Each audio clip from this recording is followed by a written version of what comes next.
Joker at Six Flags Discovery Kingdom in Vallejo, California is often regarded as one of, if not the, weakest RMC hybrid coaster.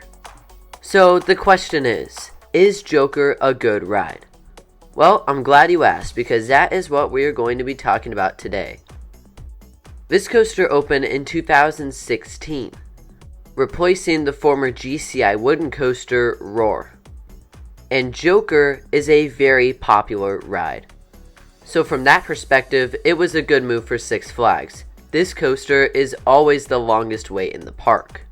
Well, at least on most occasions. You'll be lucky if you wait under 30 minutes for this roller coaster. That's how popular it is.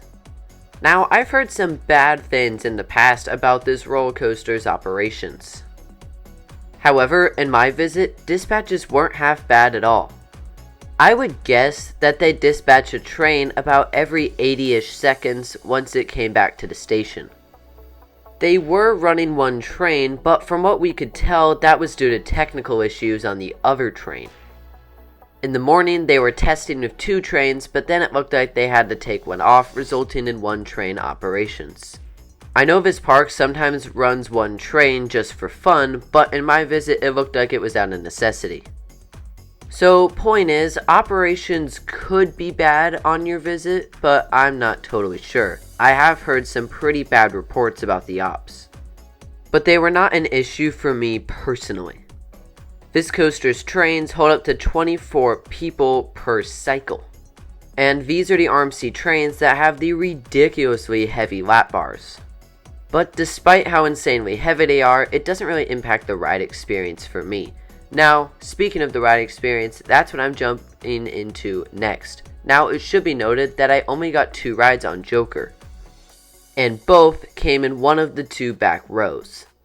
However, I suspect that the back is the best spot on this roller coaster. Oh, and one more thing, the entrance is certainly eye-catching. However, it's the only theming you'll see on this ride. Heck, to further prove my point, they were playing Looney Tunes in the queue line. Okay. The point is, this is Six Flags Discovery Kingdom here we're talking about, not Universal or Disney. Joker gets the party started right off the bat with an exciting little pre-lift section. This type of pre-lift is found on a lot of RMCs. It consists of a twist out of the station before going over some bunny hills, and I gotta tell you, 1 or 2 of these in the back row give ejector airtime. I was not expecting to go flying out of my seat so soon into the experience. I love it though, and it gives you a taste of what is to come on this attraction. Following that, you ascend the ride's lift hill. It only stands 100 feet, so this isn't really a huge RMC.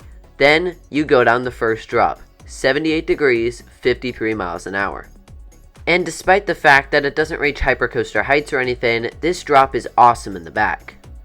You get wild ejector airtime, and since the drop twists halfway down, that only adds more craziness. This isn't my favorite moment on the ride, but it's a very good part of Joker. And I am not joking about that. Ha, get it? Joking? Joker? The point is, this first drop should not be overlooked at all because it is spectacular. However, Joker is kind of known for its first 2 inversions right off the bat. The first of which being called a step-up underflip. And yeah, that's the real name. This inversion to me is a great way to get the ride going, but wasn't too memorable, unlike the next inversion. Immediately after that, you go into a 0G stall. And I know these are great on RMC hybrids, but wow, this thing is awesome.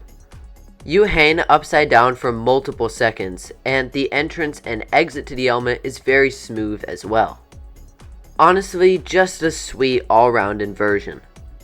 After the 0G stall, you go through this interesting element that banks outside, then twists to the right. No real forces here from what I can recall, but fun nonetheless. That's the thing of this coaster, even the elements that don't have great airtime pops or hang time are still fun because of how smooth it is. You then go over 2 back-to-back airtime hills, both of which provide great ejector airtime.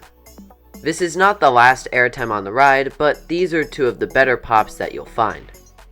Then, after an overbanked turn, you go through a double down, which once again provides great airtime on both hills. If there's one thing I love on a roller coaster, it's ejector airtime, so that's one reason I love this ride so much, because there's plenty of it. I wonder how the double down rides in the front row, but for now, I just have no idea. So, after another overbanked turn, you go through the barrel roll. Just like the Zero-G stall, the hang time on this element is impeccable. I usually prefer airtime over most other forces, but hang time is quite good as well. And Joker has 2 strong moments of hang time. Heck, it has more hang time than hang time. Anyway, you go through one more turn and one last airtime hill, which does give great airtime by the way, before sliding into the brake run. And that concludes your ride on Joker. This ride has 3,200 feet of track, but it feels like a decently long experience. Length certainly was not my complaint about Joker. In fact, I don't really have any major complaints. Which is why I'm going to give this roller coaster from Rocky Mountain Construction a 9.5 out of 10. So why did it lose half a point? Well, for the up and down operations, the lack of theming, and the long line it gets, but that's kind of a critique. Joker is phenomenal and undoubtedly the best roller coaster at Six Flags Discovery Kingdom and the best ride at Six Flags Discovery Kingdom. I haven't ridden every roller coaster in Northern California, but I'd be willing to bet that this is the best one anyway. This is the first RMC hybrid coaster I've experienced, and I cannot wait to get on more of them. Because if people say this is one of the weakest, then I can't imagine how some of the best RMC hybrid coasters are.